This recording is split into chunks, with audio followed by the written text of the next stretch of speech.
Hello everyone, you are watching Lawrence. दोस्तों, उम्मीद करता हूँ आप सभी लोग अच्छे होंगे और पहली जो क्लासेस थी उनसे आपने काफ़ी इंटरेस्ट क्वेश्चंस भी लिए होंगे, क्वेश्चंस को किया भी होगा। आज हम लोग स्टार्ट करने वाले मेडिवल हिस्ट्री से। हमारा मेडिवल जो हिस्ट्री होगा उसको पढ़ेंगे हम। मेडिवल का थोड़ा सा सिलेबस है उसको भी नोट करेंगे। लास्ट में हमने एंशिएंट का जो छोड़ा था वो 16 महाजनपद पे छोड़ा था, यानी 16 महाजनपद। उसके बाद वो जो छूटा हुआ सिलेबस है उसको थोड़ा टाइम देते हैं, अभी मेडिवल से स्टार्ट करते हैं। और मेडिवल के जो क्वेश्चंस होंगे जैसे जैसे आते रहेंगे, बनते रहेंगे, मैं वहाँ पे बताता रहूँगा आप लोगों को, और जैसे जैसे मैं लिखता जाऊँगा वही आपके नोट्स बनेंगे। होपिंग आप चीज़ को समझ पाए हों। तो चलिए स्टार्ट करते हैं। सबसे पहले थोड़ा सिलेबस देख लेते हैं मेडिवल में क्या आने वाला है। तो हमारा जो मेडिवल स्टार्ट होगा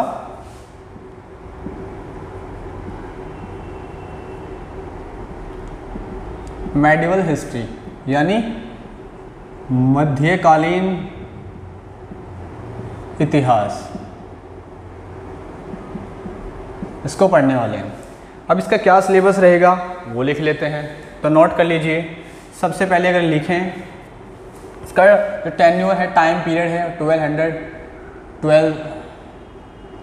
712 से लेकर के 1707 तक रहेगा। ठीक है, इसको थोड़ा देख लेंगे। यहाँ पे एंशिएंट का जो एंड होगा वो होने लग रहा होगा और इधर से मेडिवल भी स्टार्ट हो जाएगा। कुछ चीज़ें ऐसी होंगी जो इसी टाइम पीरियड में हम मेडिवल की भी पढ़ रहे होते हैं और एंशिएंट यानी जो प्राचीन इतिहास होगा उसकी भी पढ़ रहे होंगे। तो यहाँ पे कंफ्यूज मत होना कि आप दूसरा सिलेबस देखोगे तो उसमें लगे आपको कि आप एंशिएंट का पढ़ रहे हो और सर ने बोला था कि हम तो मेडिवल 700 से स्टार्ट कर चुके हैं। ठीक है, तो सबसे पहले लिख लीजिए जो मोहम्मद बिन कासिम वगैरह का जो होगा, यानी मुस्लिम इन्वेजन, यानी या इसको इस्लामिक इन्वेजन भी कह सकते हैं, मुस्लिम अटैक।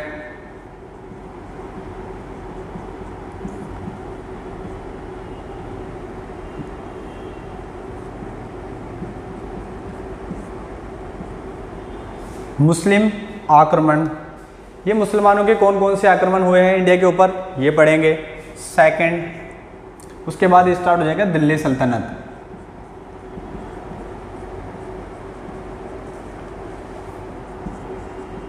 दिल्ली शासन, दिल्ली सल्तनत। ठीक है, ये पढ़ने वाले हैं। दिल्ली सल्तनत के अंदर कुछ डायनेस्टीज आएंगी। जैसे फर्स्ट डायनेस्टी की बात करें तो कौन सी, गुलाम वंश, और इसी को हम स्लेव डायनेस्टी भी बोलते हैं। सेकंड नंबर पे होगा खिलजी वंश,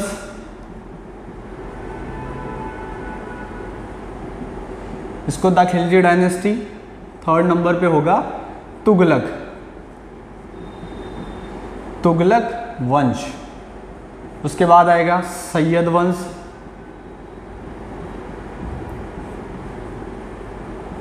और नेक्स्ट होगा लास्ट लोधी वंश, लोधी वंश। ये दिल्ली सल्तनत के अंदर पढ़े जाएंगे। अब इनका जो टाइम पीरियड होगा वो कब से कब तक रहेगा। इसके टाइम पीरियड की अगर बात करें तो जैसे गुलाम वंश है, गुलाम वंश का टाइम पीरियड रहेगा 1206 से लेकर के 90 तक एडी, ईसीडी सॉरी। और इसकी बात करें तो 90 से ये स्टार्ट हो जाएगा और 1320 तक ये रहेगा, सब एडी में ही चलेगा। 1320 से स्टार्ट हो जाएगा, 1414 तक चलेगा। फिर 1414 से स्टार्ट हो जाएगा, 1451 तक चलेगा। 1451 से स्टार्ट होकर के 1526 तक चलेगा। ठीक है, कुछ इस तरीके से पढ़ने वाले हैं, इनको नोट कर लीजिएगा। ठीक है, गुलाम वंश, खिलजी वंश, तुगलक वंश, सैयद वंश, लोधी वंश। अब मैं सबको हिंदी और इंग्लिश अलग अलग तरीके से दोनों लिख के दिखाऊंगा। ये हिंदी में भी ऐसे बोले जाते हैं और इंग्लिश में भी ऐसे ही बोले जाते हैं। इसमें एक एक्स्ट्रा लिख लीजिएगा, गुलाम वंश को ही हम इलबरी वंश भी बोलते हैं।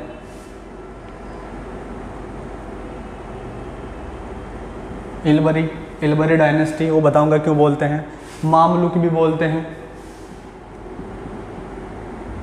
मैं किसकी बात कर रहा हूँ, मैं बात कर रहा हूँ गुलाम वंश की। गुलाम वंश के दूसरे नाम भी हैं, इलबरी और मामलुक। अब बात करें थर्ड नंबर पे, तो दिल्ली सल्तनत के बाद में क्या आएगा, हम यहीं पे पोर्शन पढ़ेंगे विजयनगर अंपायर का। यानी विजयनगर शासन। या फिर साम्राज्य। 4th नंबर पे हम लोग पढ़ने वाले हैं। इसी के साथ साथ हम एक चीज़ कवर करेंगे, जो सूफी मूवमेंट होगा, सूफी और भक्ति मूवमेंट जो होगा।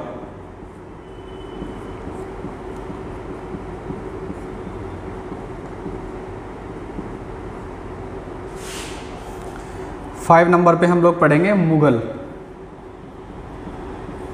और मुगल के साथ साथ ही हम प्लस कर देंगे इसको मराठा। जो मराठे लोगों का इतिहास है उनको यहीं पे साथ साथ हम लोग कवर करते चलेंगे। तो एक बार आप इसका स्क्रीनशॉट ले लीजिए या फिर इसको नोट कर लीजिए। इस तरीके से हम पढ़ने वाले हैं। होपिंग आप लोगों ने उतार लिया होगा। तो चलिए स्टार्ट करते हैं अपना, इसको रेज कर देते हैं।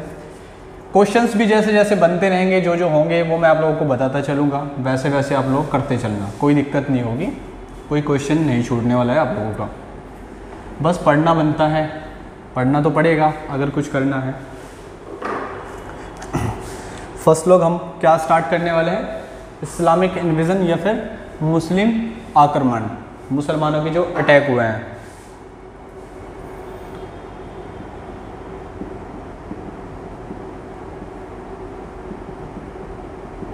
और इसी के अंदर हम लोग कवर करते चलेंगे, जैसे ये होंगे कुछ अरेबिक होंगे, इनमें ही कुछ टर्किश होंगे, तो दोनों के अटैक एक ही साथ पढ़ने वाले हैं हम लोग। तो इसको पढ़ने से पहले हम लोगों को थोड़ा कुछ चीज़ों को जानना बहुत ज़्यादा ज़रूरी है। लाइक हमें थोड़ा हिस्ट्री में थोड़ा और पीछे जाना पड़ेगा। अभी मैप में आ जाए, मैप में समझना बहुत ज़्यादा ज़रूरी है। तो अगर आपसे मैप बनाना नहीं आता तो कोई बात नहीं, लेकिन चीज़ों को मैप में जितना समझोगे उतना आप लोगों के लिए अच्छा रहेगा। आप सभी ने प्राचीन इतिहास तो थोड़ा बहुत पढ़ा ही होगा, नहीं पढ़ा है तो मेरी क्लासेस देख लेना, वहाँ से थोड़ा पता चल जाएगा आप लोगों को। ये हमारा ही पार्ट था कभी,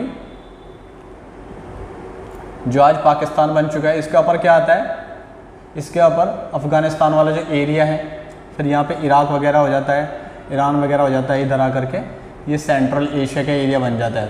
इस तरीके से उज्बेकिस्तान, तजाकिस्तान, कजाकिस्तान, थोड़ा सा ईरान इराक का एरिया, इस तरीके से क्या बन जाता है, सेंट्रल एशिया, CA बोल देंगे इसको। ओवरऑल हम लोगों को यहाँ पे आना है। ये जो सऊदी अरबिया है, यहाँ से है, ये जो मुस्लिम अटैक है यहीं से कनेक्ट है। अब यहाँ से कैसे कनेक्ट है, आप सभी लोगों को पता होगा। जो मुस्लिम लोग हैं वो बड़ा मानते हैं किसको, सऊदी अरबिया को, बिल्कुल मानते हैं। अब इसको मानने का कोई तो रीज़न रहा होगा, बिल्कुल रीज़न रहा होगा। तो ये जो सऊदी अरबिया है, अब मैं इस मैप को हटा देता हूँ, इस तरीके से समझाना था बस आपको। ये यहाँ से इस तरीके से मैप में चीज़ों को जितना समझोगे उतना ज़्यादा बेहतर होगा आप लोगों के लिए। अब मैं आप लोगों को समझा देता हूँ सऊदी अरबिया। सऊदी अरबिया का क्या, देखो हमने अपने प्राचीन इतिहास में देखा है कि जब नए नए धर्म बनते थे तो उनका प्रचार प्रसार हुआ करता था। जैसे सनातन धर्म या फिर हिंदू धर्म, जैनिज्म, बुद्धिज़्म, आजीविका या अदर जो 62 और रिलीजन बने थे, उनकी भी अगर बात करें तो सबका क्या हुआ, प्रचार प्रसार हुआ। प्रचार प्रसार हुआ तभी तो वो आज दूसरे देश तक पहुँचे हैं। बहुत सारे रिलीजन ऐसे हैं जो दूसरी कंट्री में है ही नहीं, इंटरनेशनल है ही नहीं। तो इंटरनेशनल रिलीजन क्या है, जिसका प्रोपोगेशन क्या किया है, बाहर जाकर किया है, जिसका प्रचार प्रसार किया गया है ज़्यादा से ज़्यादा, उसमें क्या आ गया, उसको इंटरनेशनल रिलीजन बना दिया गया। दूसरी कंट्री में भी उसको उतना ही फेमस कर दिया गया जितना हमारी कंट्री के अंदर है। तो ओवरऑल आप लोगों को समझाने का मतलब ये है सऊदी अरबिया। और यही सऊदी अरबिया में जन्म होता है मोहम्मद साहब का। मोहम्मद साहब का जन्म होता है। थोड़ा सा इनके बारे में जान लेते हैं और किस तरीके से आगे बढ़ी है सारी चीज़ें, फिर वो देखेंगे। तो मोहम्मद साहब का जो जन्म हुआ था वो हुआ था 70 में, ठीक है, AD में, या मोहम्मद साहब ही लिख लेना। मोहम्मद साहब का जो जन्म हुआ था वो 570 AD में हुआ था। इनकी डेथ का जो टेन्योर रहेगा वो 632 में रहेगा, ठीक है, यानी इनकी डेथ हो जाती है इतने टाइम में। होता क्या है दोस्तों, ये मोहम्मद साहब होते हैं, इनके होने के बाद एक नया रिलीजन जन्म लेता है जिसको इस्लामिक रिलीजन कहते हैं। कौन सा, इस्लामिक धर्म, ठीक है, इस्लामिक धर्म बोलते हैं। बहुत बढ़िया, नया धर्म हुआ है। अभी मैंने एक चीज़ बोली आप लोगों को कि जब नया नया धर्म बनता है तो उसका उतना ही प्रचार प्रसार किया जाता है। तो ये भी एक नया धर्म बना है मोहम्मद साहब के आने से। इनको क्या माना जाता है, इनको पैगंबर माना जाता है, ठीक है, पैगंबर माना जाता है, यानी प्रॉफिट। प्रॉफिट माना जाता है मोहम्मद साहब को, पैगंबर माना जाता है। अच्छा, इन्होंने लोगों तक पहुंचाया कि भगवान एक है, उसमें विश्वास करो। अपनी लाइफ का जो पार्ट है, टाइम है, उसको इन्होंने ज़्यादा से ज़्यादा मेडिटेशन इसमें बिताया, तभी इनको अनलाइटमेंट होता है। अनलाइटमेंट मतलब ज्ञान की प्राप्ति होती है। और मैंने अभी बोला इनको ज्ञान की प्राप्ति होने से कौन सा धर्म जन्म लेता है? इस्लामिक धर्म। अब इस्लामिक धर्म हुआ है तो इसका प्रचार प्रसार भी हुआ, बिल्कुल हुआ, लोगों तक पहुंचाया गया इसको। अब होता क्या है दोस्तों, ये जो नया धर्म बन रहा है ये क्यों बन रहा है? आप लोगों ने देखा होगा, धर्म बन रहा है, अच्छा है, मैं मानता भी हूँ, फिर मैं दूसरे कन्वर्ट क्यों हो रहा हूँ? दोस्तों होता क्या था, जैसे सनातन धर्म या हिंदू धर्म की बात करें हम, ये जैसे बनाया गया था, जिस तरीके से इसके जो रिचुअलिस्टिक थे, लॉ थे, रेगुलेशन थी, वो बहुत अच्छी थी। पर जैसे जैसे ये आगे बढ़ता चला गया, राजाओं का शासन आता चला गया, मोनार्की सिस्टम बनता चला गया और राजा अपने तरीके से इसको मॉडिफाई करने लगे। यानी जब सोसाइटी के अंदर रिलीजन को लेकर के बहुत सारी प्रॉब्लम्स क्रिएट होने लगे, तब क्या होता है, इंसान एक ऐसा धर्म देखेगा ना जिसके अंदर उसको रेस्पेक्ट मिल जाए। जैसे वहाँ पे वर्णावस्था जो बना दी गई थी, उसके बाद में क्या हुआ था, कास्ट सिस्टम को लेकर के बड़ी समस्या पैदा हो गई थी। अब जब जो शूद्र वगैरह थे उनको गांव में घुसने नहीं दिया जाता था, तो वो क्या करेंगे, ऐसे में बुद्धिज्म आया, उन्होंने बुद्धिज्म को एक्सेप्ट कर लिया। और सबसे ज़्यादा उन्हीं लोगों ने बुद्धिज्म को एक्सेप्ट किया था, यानी कि मैं शूद्रास की बात कर रहा हूँ। जो वर्णा सिस्टम आया था उसमें शूद्रों ने सबसे ज़्यादा उस रिलीजन को माना था। अब यहाँ पे भी क्या होगा, धर्म है, प्रचार प्रसार होगा। अब जिसको चाहिए वो लेगा भी, बिल्कुल। अब इन्होंने ये धर्म बना दिया, इनके थ्रू ये धर्म बन गया। अब इनकी हो जाती है डेथ। अब इनकी डेथ के बाद कोई तो ऐसा रेस्पॉन्सिबल होगा जो उसको आगे पहुंचाएगा, कोई तो सक्सेस होगा ना इनका। बट इनका कोई बेटा नहीं था, एक बेटी थी, उसके भी बेटों की डेथ हो जाती है, तो इनका कोई बेटा तो था नहीं। अब इनके साथ रहने वाले जो थे उनके लिए एक पोस्ट बन जाती है खलीफा की।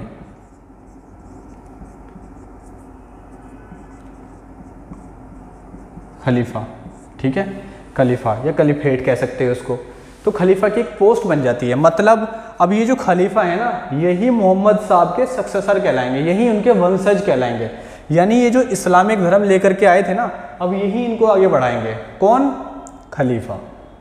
समझ आया? अब ये खलीफा जो भी बनेगा उसकी ये जिम्मेदारी होगी कि लोगों तक धर्म को पहुंचाया जाए, उसका प्रोपोगेशन किया जाए, लोगों तक पहुंचाया जाए उसको दूर दूर।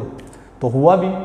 अब ये जो खलीफा की पोस्ट बनी है, इसी के थ्रू सारे काम होंगे। बस इसको याद रखना, ये इंपॉर्टेंट है। इंपॉर्टेंट कहाँ बनेगा वो देखेंगे। वैसे खलीफा की पोस्ट जैसे उमैयद होंगे, कुछ उमैयद होंगे,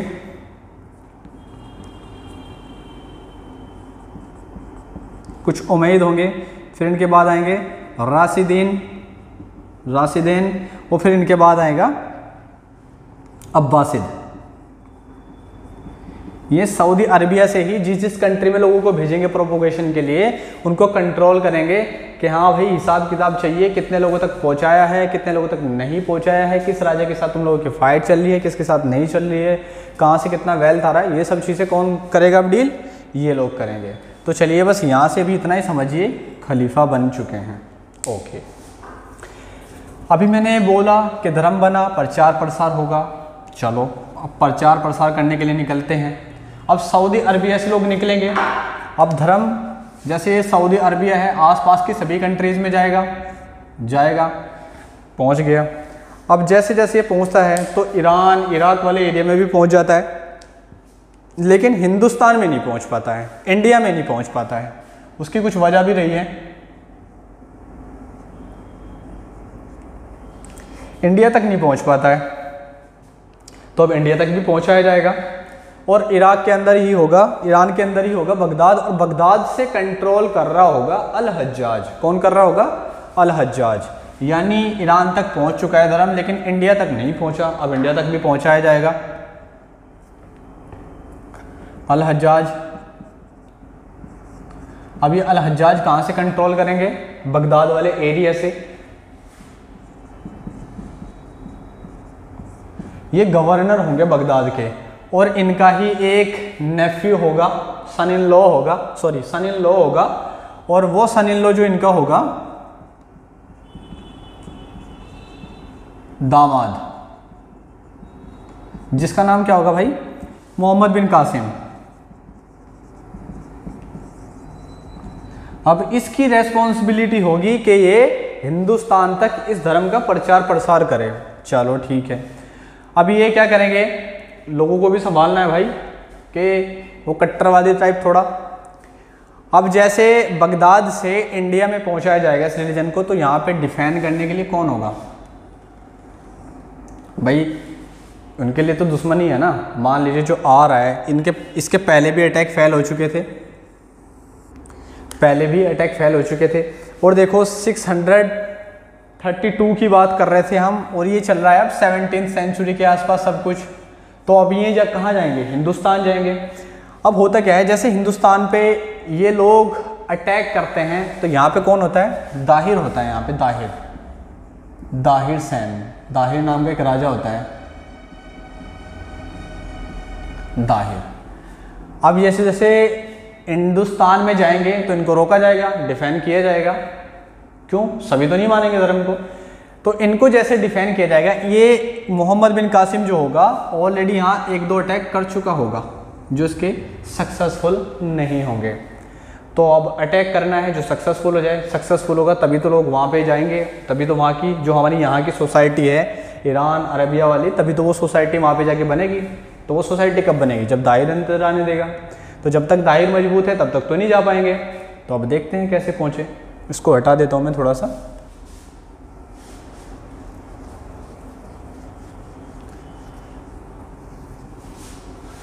अब ये दाहिर होगा सिंध वाले एरिया में, सिंध। अब होता क्या है दोस्तों, आप लोगों को पता है कि एंशिएंट टाइम से ही ट्रेड चलता था, पहले से यानी ट्रेड चलता आ रहा है कंट्रीज़ के बीच में। तो ये ईरान वाला एरिया होगा, ईरान कहीं कर पे मैं इसको सेंट्रल एशिया भी बोलूँगा, क्योंकि सेंट्रल एशिया में ही आता है इसका कुछ पार्ट। तो जो ईरान वाला एरिया होगा और नीचे होगा श्रीलंका। तो यहाँ पे भी ट्रेड चला करते थे इन लोगों के अरेबियन सी से। अरेबियन सी मतलब इस अरबिक समंदर से भी यहाँ से इनका ट्रेड हुआ करता था। तो होता क्या है, एक बार यहाँ से एक शिप जा रही होती है, कहाँ? यहाँ पर अल हज्जाज के अंडर में ट्रेड करते थे। तो शिप जो अरेबियन सी से जा रही थी, और इसमें बोला गया है श्रीलंका को सीलोन एंशिएंट में। तो सीलोन से एक शिप जा रही होती है अल हज्जाज के एरिया में। तो यहाँ पे क्या होता है, लूट ले जाती है उसको। अब जो शिप को लूटा गया है, अब उस शिप के ब्लेम को डाला जाता है दाहिर के ऊपर कि भैया तुम्हारे एरिया में एक शिप लूटी है हम लोगों की, या तो हमें कंपनसेशन दो, हमारा मुआवजा दो, उसकी भरपाई करो, या फिर हमसे फाइट करो। तो हुआ भी वही, कंपनसेशन देने से मना कर दिया। अब एक बहाना मिल गया, अटैक पहले ही 2 सक्सेसफुल नहीं हुए थे। लेकिन जैसे ही ये वाला इशू बनता है, मजबूती मिल जाती है। अब जैसे ही ये वाला कांड होगा, अब दाहिर के ऊपर अटैक किया जाएगा। दाहिर के ऊपर अटैक क्यों किया जा रहा है, उसका एक रीज़न है। दाहिर जो है ना, एक नालायक किस्म का इंसान था, नालायक किस्म का व्यक्ति था। इसने यहाँ की पॉपुलेशन को बहुत परेशान किया हुआ था। तो बताते हैं कि मोहम्मद बिन कासिम जो अटैक करेगा अब, यानी मोहम्मद बिन कासिम अब अटैक करेगा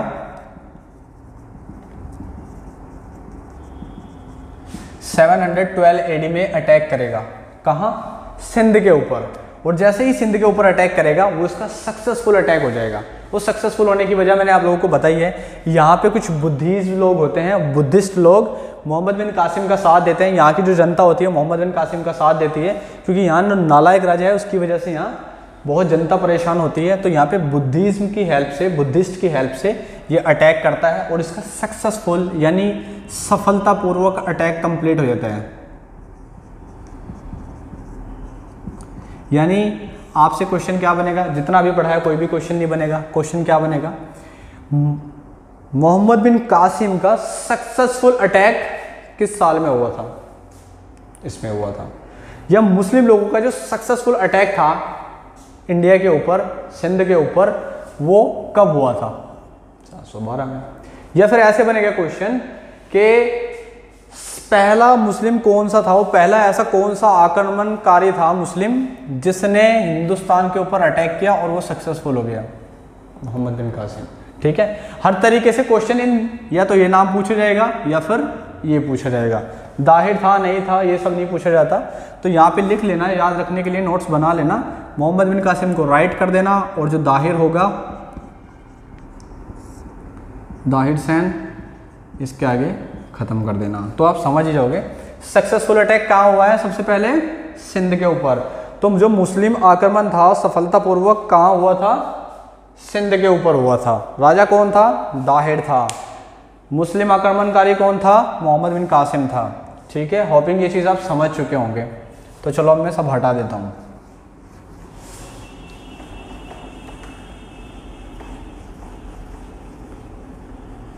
अच्छे तरीके से पढ़ते जाना, क्वेश्चन तुम्हारा कोई छूटने वाला नहीं है। इतना टफ सिलेबस नहीं होता है जितना हम लोग बना देते हैं अपने माइंड से उसको। ठीक है, तो पहला सक्सेसफुल अटैक हो गया। अब देखो, मुस्लिम लोग आए हैं तो उनका कुछ कल्चर भी आया होगा, बिल्कुल आएगा। जैसे हिंदुस्तान के अंदर डेट्स नहीं हुआ करती थी, डेट्स, खजूर की खेती होने लगेगी। अरेबिक हॉर्स आएंगे,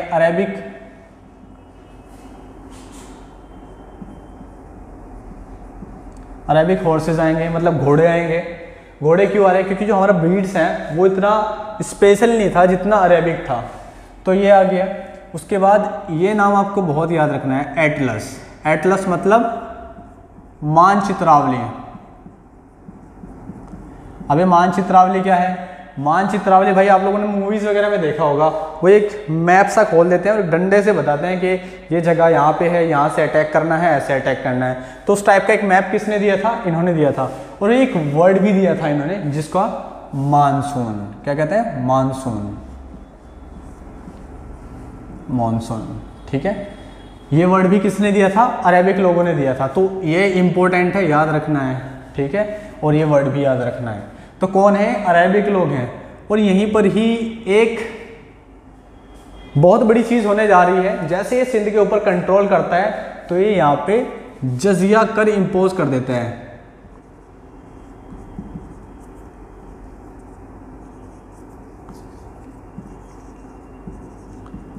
जजिया कर या फिर जजिया टैक्स ये लगा देता है। अभी जजिया टैक्स क्या होता है? ये लगता है नॉन मुस्लिम पे लगने वाले जो टैक्स होता है। नॉन मुस्लिम मतलब जो मुसलमान नहीं है उस पर टैक्स लगेगा, यानी हिंदू लोग हो, बुद्धिस्ट हो, कोई भी लोग हो, उनके ऊपर ये टैक्स लगेगा, यानी नॉन मुस्लिम टैक्स भी कहते हैं इसको, नॉन मुस्लिम टैक्स।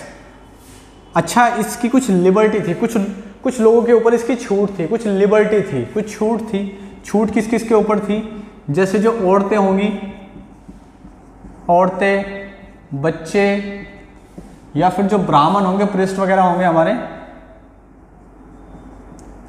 जो ब्राह्मण वगैरह होंगे उनके ऊपर ये टैक्स नहीं लगेगा। ये याद रखना है। जजिया कर, सबसे पहले जजिया कर किसने इंपोज किया था? तो कौन था भाई? मोहम्मद बिन कासिम।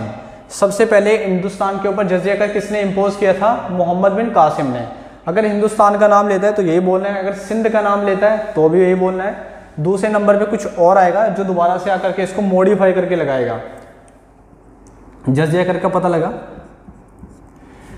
ये बहुत बारी पूछा हुआ टर्म है, बहुत बारी पूछा जाता है, तो इसलिए इसको स्पेशल याद रखेंगे। तो होपिंग ये सारी चीज़ें समझ में आई होंगी। एक बुक थी जिसका जो पंचतंत्र थी, पंचतंत्र एक बुक थी जिसका ट्रांसलेशन किया गया और उसको नाम दिया गया कालिला वादिमना।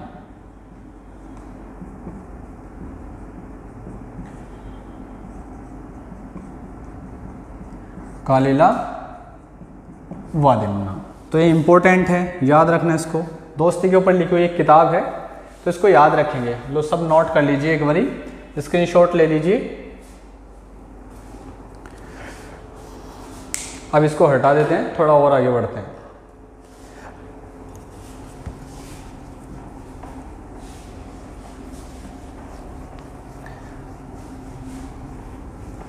अब होता क्या है दोस्तों, 2 साल के बाद जो अल हज्जाज होता है, जिसका मैंने आपको नाम बताया था, अल हज्जाज की हो जाती है डेथ 714 में।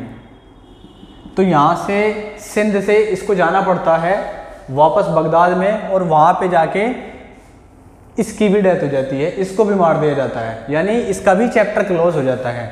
तो आपसे ये कब गया था कब नहीं गया था ये सब चीज़ें मैटर नहीं करती, आपसे सिर्फ सक्सेसफुल अटैक के बारे में पूछेगा, जजिया कर के बारे में पूछेगा, एटलस के बारे में पूछेगा। होपिंग आप लोगों को समझ में आ गया होगा किस तरीके से हिस्ट्री निकल करके आई है इस्लामिक रीजन से इंडिया वाले रीजन में। चलिए, यहाँ से जितना इंपॉर्टेंट था यही था, आगे बढ़ते हैं। आगे हम लोग पढ़ेंगे महमूद गजनवी के बारे में।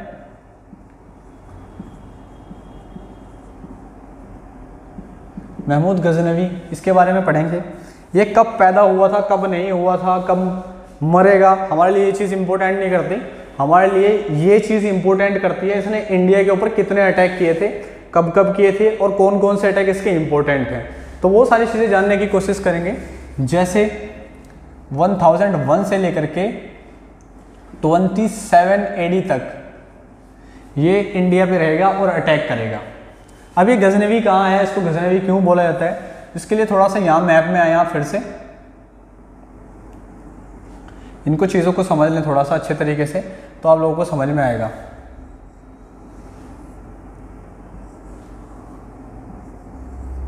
तो ये पड़ेगा आपका गौरी, जो मतलब गोरिड आएगा ना, मोहम्मद गौरी, हाँ, मोहम्मद सैम, वो यहीं से आएगा।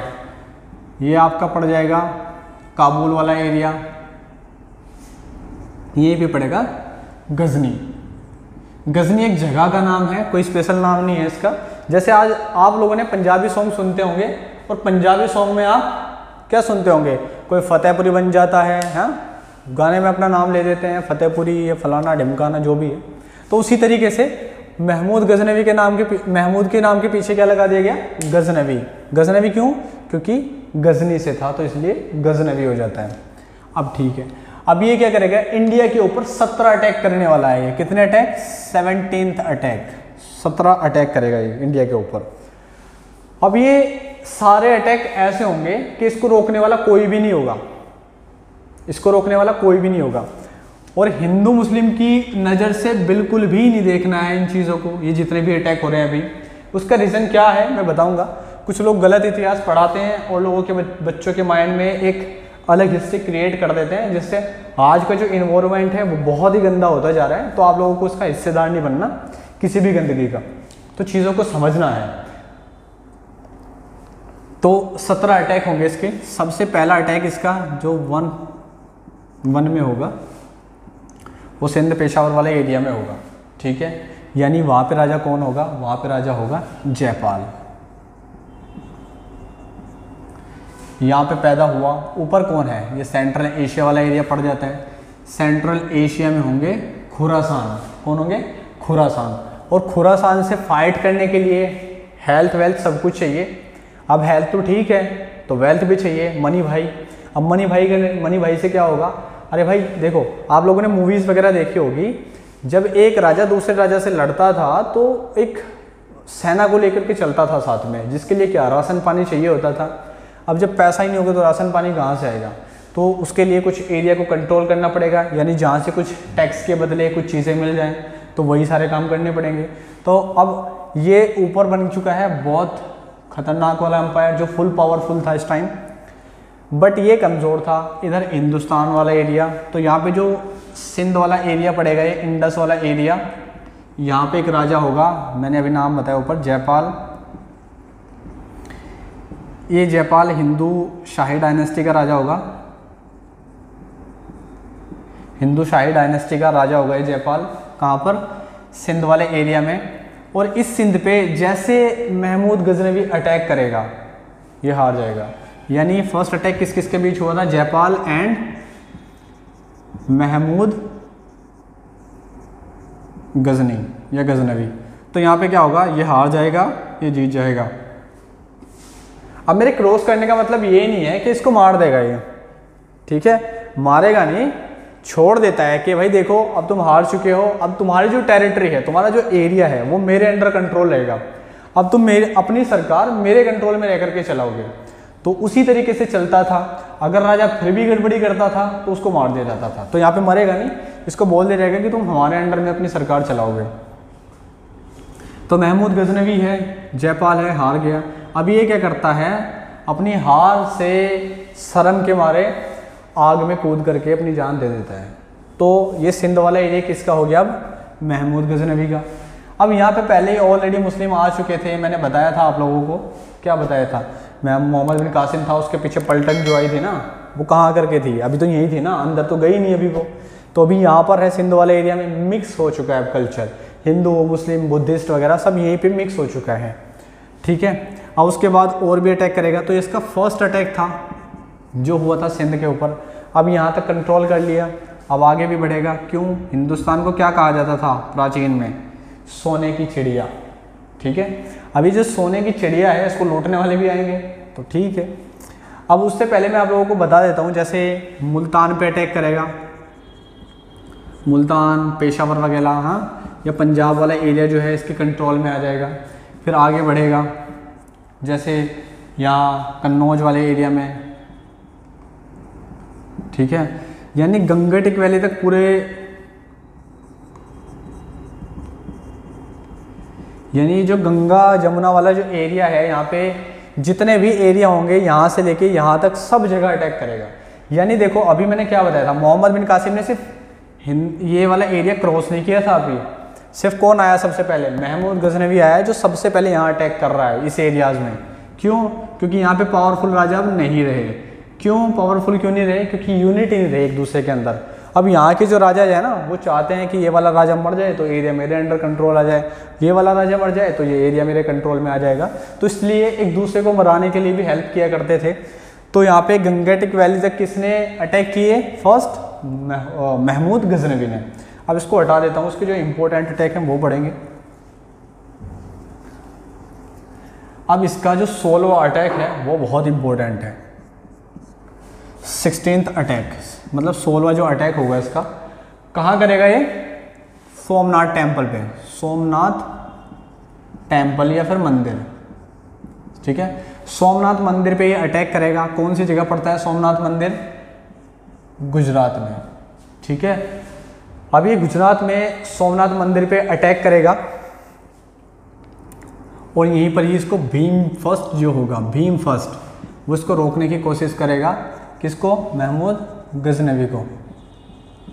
बट यहाँ पे क्या होगा, ये रोक नहीं पाएगा और ये फिर से निकल जाएगा। मतलब कहने का ये है, इतनी भयंकर वाली तोड़ फोड़ मचाई थी ना इसने, यहाँ पे हज़ारों आदमी मारे गए थे, ठीक है, हज़ारों आदमी मारे गए थे इसकी सेना से। किसकी, महमूद गजनवी के द्वारा यहाँ पे हज़ारों आदमी मारे गए थे। अब देखो मैंने बताया था ना, चीज़ें बदलने लगती हैं, तो बदली गई। मतलब धर्म के प्रचार प्रसार के लिए था सारा काम, अब क्या किया है, खुद को मजबूत बनाने के लिए अब सारे काम किए जाने लगे हैं। समझ रहे हो चीज़ों को। तो भीम फर्स्ट रोक नहीं पाएगा, ये निकल जाएगा फिर से। और इसका जो 17वां अटैक होगा उसके बारे में जान लेते हैं। अब जैसे ही यहाँ से गुजरात से ये अपना सामान लेकर के गजनी पहुँच रहा होगा, लूट का सामान लेकर के, यहाँ पे प्लंडरिंग करेगा, उस लूट के सामान को लेकर के जैसे गुजरात या गजनी पहुँच रहा होगा, तो रास्ते में क्या होगा, जाट लोग इससे कुछ सामान छीन लेंगे, वो कुछ सोना वोना छीन लेंगे इससे। बट ये क्या करेगा, वहाँ पे उनको कुछ नहीं कहेगा, जितना सामान वो लूट रहे हैं लूट लो भाई, कोई दिक्कत नहीं है, चुपचाप से निकल जाएगा। फिर नेक्स्ट आता है, और ये जो अटैक होता है ना भाई, इसका ईयर इम्पोर्टेंट है, ये ईयर इम्पोर्टेंट है। कब हुआ था ये, 1025 में। कुछ जगह किताबों में 1026 भी मिलेगा, तो दोनों में से एक ही आपको ऑप्शन में मिलेगा, या तो 25 ऑप्शन मिलेगा या 26 ऑप्शन मिलेगा। तो ऑप्शन में दोनों में से एक होगा, वही आपका करेक्ट होगा, ठीक है। थोड़ा ध्यान रखेंगे इस चीज़ को। 7 अभी के लिए आप सिर्फ इसको नोट कीजिए। 17th अटैक जो होगा वो क्या होगा, इसमें होगा। अब यहाँ से जैसे मैंने बताया सामान लेके जा रहा होगा, तो वापस कुछ जाट लूट लेंगे, तो फिर से वापस आएगा और उन जो जाट होंगे उन जाटों को सप्रेस करेगा, जाटों को सप्रेस करेगा, उन जाटों को हराएगा, जाटों को हराएगा। अब जाट हार जाएंगे और फिर से ये वापस चला जाएगा और फिर से वापस जाने के बाद में 1030 AD में इसकी डेथ हो जाएगी गजनी में जा करके, और इसका भी चैप्टर क्लोज। होपिंग ये चीज़ आपको समझ में आ गई होगी। अब ये सब हटा देता हूँ मैं, आपने नोट भी कर लिया होगा। कोई चीज़ ऐसी लगती है जो समझ में नहीं आती तो कमेंट बॉक्स खुला है, आप कमेंट में कमेंट करके बताइएगा। अगर कोई चीज़ समझ में नहीं आती तो पूछ लीजिएगा, मैं आप सभी के कमेंट्स पढ़ता हूँ। वीडियो को शेयर कीजिएगा अपने दोस्तों के साथ भी, ताकि उनको भी थोड़ा पढ़ने का माहौल बने। चैनल को सब्सक्राइब कर दीजिएगा, जिससे मुझे मोटिवेशन मिलता है। तो चलिए, अब ये महमूद गजनवी के साथ में क्या हुआ था, यहाँ पे इसका तो चैप्टर क्लोज ही कर दिया हमने। अब नेक्स्ट देख लेते हैं कौन आएगा।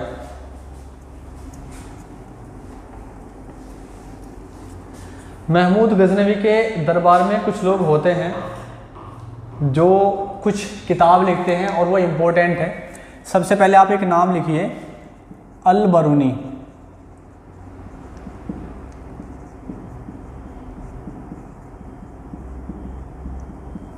अब ये अल बरूनी कौन है? ये काजी टाइप के लोग हुआ करते थे, जो लोगों के बीच में लव को फैलाने का काम करते थे, नफरत को मिटाने का काम करते थे, या फिर इन लोगों के दरबार में इन लोगों के साथ रहा करते थे, एक लव मैसेज दिया करते थे। और सबसे पहले एक चीज़ क्लियर कर देता हूँ मैं आप लोगों को, ये जो गजनी था, इसकी टीम में इसका जो कमांडर था, कमांडर यानी इसका सेनापति जो था, उसका नाम तिलक था। तिलक, जो एक बार्बर फैमिली से बिलोंग करता था, तिलक नाम था इसका, ठीक है, कमांडर था। और इसके जो एरिया था, गजनी वाला एरिया, यहाँ पे किसी भी लोगों के ऊपर कोई टैक्स नहीं लगा हुआ था। जैसे मोहम्मद बिन कासिम ने क्या लगाया था, जजिया, लेकिन इसके एरिया में भी कुछ हिंदू रहा करते थे, उनके ऊपर कोई टैक्स वैक्स नहीं लगा था। सबको अपनी रिलीजन को मानने की आज़ादी थी, अपने धर्म का प्रचार प्रसार करने की सबको आज़ादी थी, इसकी तरफ से कोई रोक टोक नहीं थी। तो इसकी सेना में कौन था? तिलक इसका कमांडर था। हिंदू मुस्लिम सब थे इसकी सेना में, ठीक है। तो इसको इन चीज़ों से मत देखिएगा कि ये हिंदू मुस्लिम वाली कोई कंट्रोवर्सी है। नेक्स्ट, इसने एक किताब लिखी थी जिसका नाम था किताबुल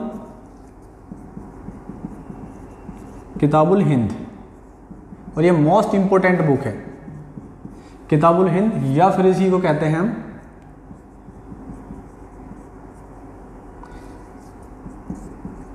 तहकीके हिंद, ठीक है। दोनों नाम से जानेंगे हम इसको, किताबुल हिंद, तहकीके हिंद, दोनों नाम से इसको हम याद रखेंगे। इसके कोर्ट में एक और था जिसका नाम था फिरदौसी।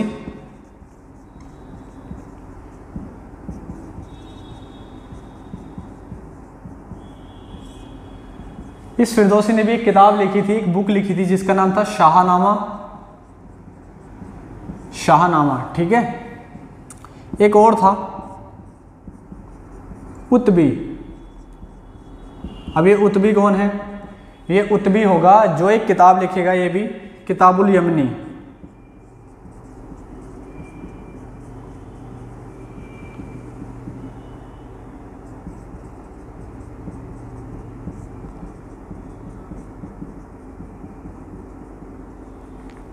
किताबुल यमनी, ये यमनी से ही आप लोग जानेंगे। ये जो गजनवी था ना, इसकी जो डायनेस्टी थी, इसका जो एरिया था, जैसे ना वंश बोलते हैं हम यहाँ, तो इसकी एक डायनेस्टी थी गजनवी में जिसका क्या नाम था? यमनी डायनेस्टी। तो आपसे ये क्वेश्चन भी बन सकता है कि यमनी डायनेस्टी से कौन सा जो आक्रमणकारी था वो बिलोंग करता था? तो कौन है? महमूद गजनवी कौन से बिलोंग करता था? इससे। तो ठीक है, होपिंग ये मोस्ट इंपॉर्टेंट है, मोस्ट इंपॉर्टेंट, ठीक है। ये किताब किस बारे में लिखी गई थी? ये किताब लिखी गई थी कि ये जैसे इंडिया में आया था ना, और इंडिया का कल्चर देखा, यहाँ की सोसाइटी देखी, उन सारी चीज़ों को देख करके इन्होंने अपनी एक किताब लिखी जिसके अंदर जिक्र किया गया था हिंदू मुस्लिम और जो इंडिया का इन्वायरमेंट है उन सब चीज़ों को लेकर के, ठीक है। नेक्स्ट आगे बढ़ते हैं। एक और रह गया बस, गोरिड तक करेंगे आज हम लोग, फिर दिल्ली सल्तनत पे जाके इसको छोड़ेंगे। अभी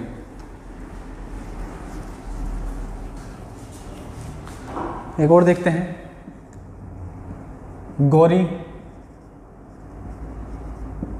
मोहम्मद गौरी। अब ये कब पैदा हुआ कब नहीं हुआ ये भी चीज़ हमारे लिए मैटर नहीं करती। ये इंडिया से कब से जुड़ा हुआ है और कब तक अटैक करेगा, कैसे बनेगी हिस्ट्री, वो सब चीज़ें देखेंगे। तो 1175 से लेकर के आप लोग कर लीजिएगा इसको 1206 तक, ठीक है। और मैंने गजनवी वाला एरिया आपको बता ही दिया।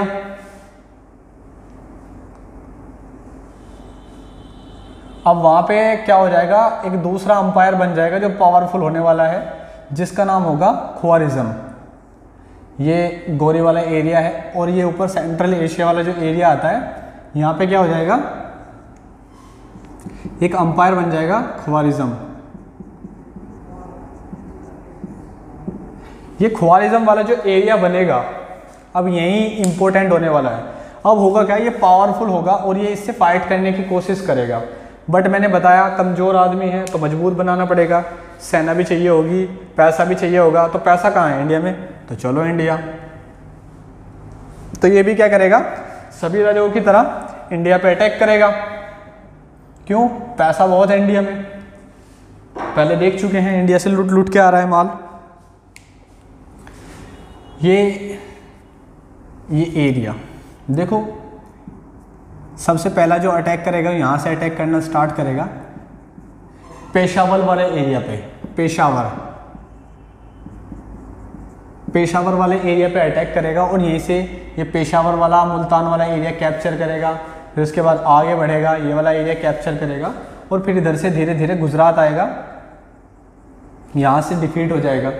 डिफीट होने के बाद, हार जाने के बाद वापस चला जाएगा।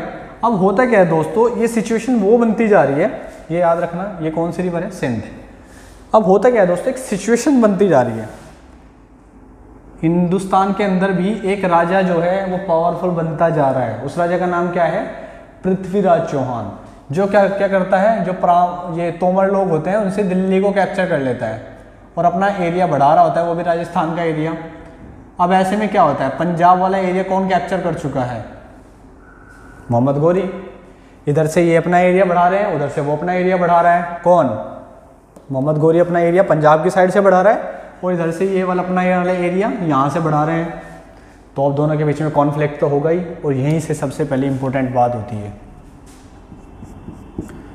फर्स्ट बैटल ऑफ तराइन, यानी तराइन का पहला युद्ध।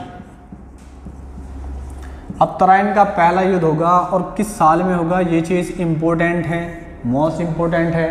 तराइन के कितने युद्ध होंगे, टोटल तराइन के 3 युद्ध होंगे। 3 में से आज हम 2 पढ़ेंगे, नेक्स्ट वाला जो होगा वो जब आएगा तब मैं बताऊंगा। तो तराइन का पहला युद्ध होगा किस किस के बीच में, PR चौहान, PR समझते हो, पृथ्वीराज चौहान, दूसरा मोहम्मद गोरी। तो यहाँ पे क्या होगा, पृथ्वीराज चौहान मजबूत है, जवान लड़का है, 16th ईयर की एज होती है इसकी जब इससे फाइट कर रहा होता है। तो यहाँ पे क्या होगा, मोहम्मद गोरी हार जाएगा और ये जीत जाएगा। मोहम्मद गोरी बहुत बुरी तरीके से पिटता है और इसके बहुत लोग मारे जाते हैं और यहीं पर ही इसका एक कमांडर होगा जिसका नाम होगा खिलजी, बख्तियार खिलजी। वो बख्तियार खिलजी इसको यहाँ से बचा करके लेके जाएगा। क्यों, बहुत बुरी तरीके से मारेगा यहाँ पे कौन, पृथ्वीराज चौहान। उसके बाद देन यहाँ से मोहम्मद गोरी को एक बाद में बचा के लेके जाएगा जिसका नाम होगा बख्तियार खिलजी। लिखना इंपॉर्टेंट नहीं है, बस थोड़ा समझने के लिए। तो तराइन का फर्स्ट युद्ध कब हुआ था, 1191 में। अच्छा, तराइन कहाँ पड़ता है, तराइन पड़ता है करनाल के पास, करनाल हरियाणा वाला जो एरिया है वहाँ पर, ठीक है। आज इसका नाम तरावड़ी है, कभी ये तराइन हुआ करता था। तो होपिंग ये चीज़ समझ में आ गई होगी। तो चलिए इसको भी हटा देते हैं, इंपॉर्टेंट है भाई तराइन का युद्ध।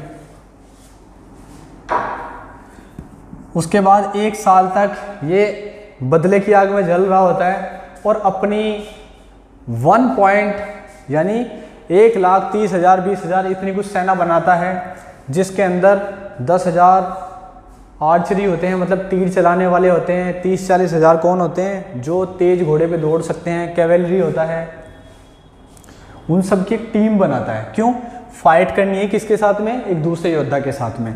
तो फिर नेक्स्ट ईयर होता है उसी मैदान में second battle of Tarain.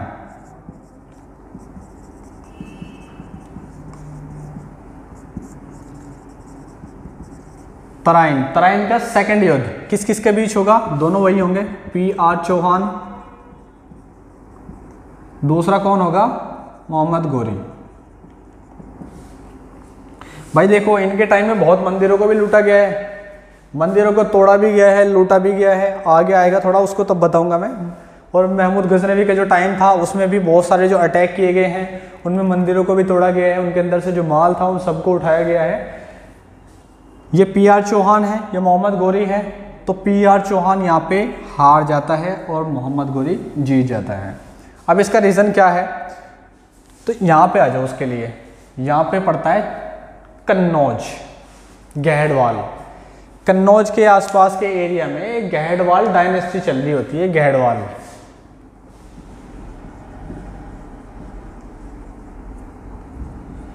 Gahadwal या गहरवाल, ठीक है, एक डायनेस्टी चल रही होती है जिसका जो राजा होता है वो होता है जयचंद।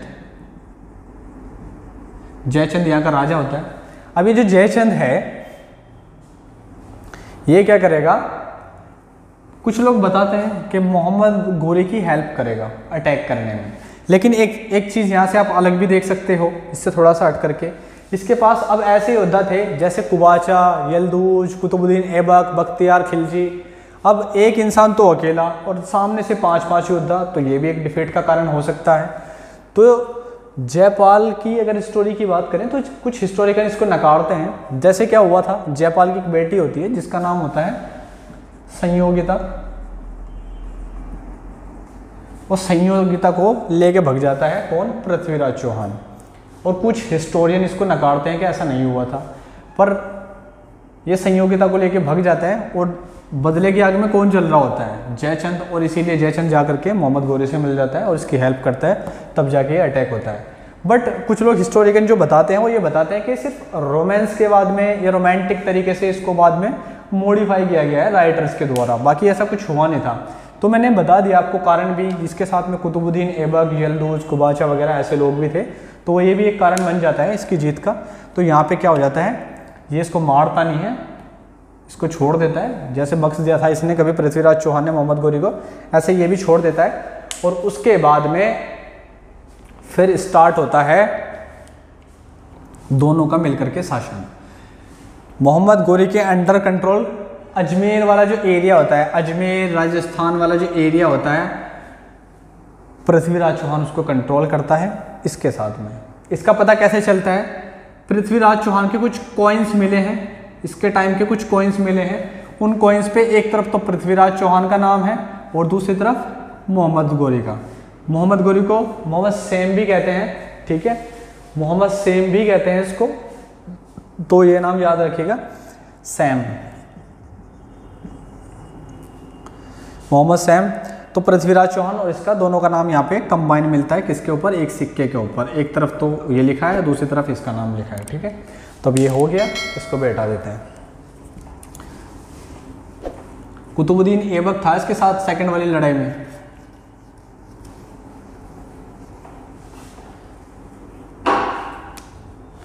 नेक्स्ट क्या होता है, 2 साल के बाद ही अब इसका भी नंबर आ गया कन्नौज वाले का। फिर इसके साथ में एक बैटल होता है जिसको कहते हैं बैटल ऑफ चंदावर, यानी चंदावर का युद्ध, चंदावर का युद्ध। अभी चंदावर का युद्ध होता है, ठीक है, किस किस के बीच में? एक तरफ तो है जयचंद, दूसरी तरफ है मोहम्मद गोरी।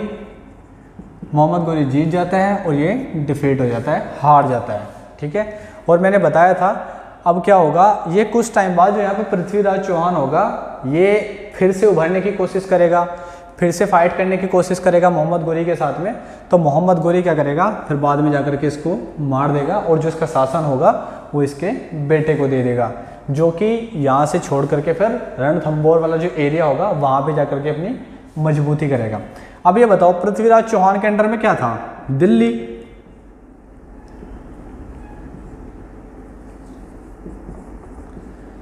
दिल्ली इसके अंडर में है भाई, दिल्ली इसके अंडर में है, इसको दिल्ली का भी बोलते थे,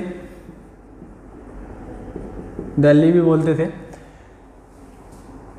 तो अब डायरेक्टली मोहम्मद गोरी के अंडर कंट्रोल आ जाएगा वो एरिया, क्योंकि भाई इसके अंडर में था पृथ्वीराज चौहान के। पृथ्वीराज चौहान से किसने छीन लिया था? मोहम्मद गोरी ने। और ये अब दिल्ली वाला एरिया किसका हो गया? मोहम्मद गोरी का। और यहीं पर ही मोहम्मद गोरी अपॉइंट कर देता है अपने किसको? कुतुबुद्दीन ऐबक को कि भाई तुम दिल्ली के गवर्नर हो और तुम यहाँ पे शासन करो। कुतुबुद्दीन ऐबक, ऐबक को कहाँ छोड़ दिया है? दिल्ली में, दिल्ली को ये कंट्रोल करेगा। और ये वाला जो एरिया है इसको कुबाचा संभालेगा। ये मुल्तान जो अटैक किया था सबसे पहले। और यहाँ पे क्या होगा? यहाँ पे इसके साथ में एक होगा इसका यल्दूज। तीनों बट गए हैं। इन तीनों के नाम क्यों बता रहा हूँ, आगे आने वाले हैं। और जो बख्तियार खिलजी वगैरह होगा उसको थोड़ा सा ये वाला एरिया मिल जाएगा, बंगाल वाला। पहले वो बनारस में होगा, फिर वहाँ से अपना राज्य बढ़ाता वो बंगाल तक पहुँच जाएगा। ठीक है, अब ये भी हटा देता हूँ मैं, उतार लीजिएगा। थोड़ा उल्टा सीधा हो गया, इसको हटा देते हैं।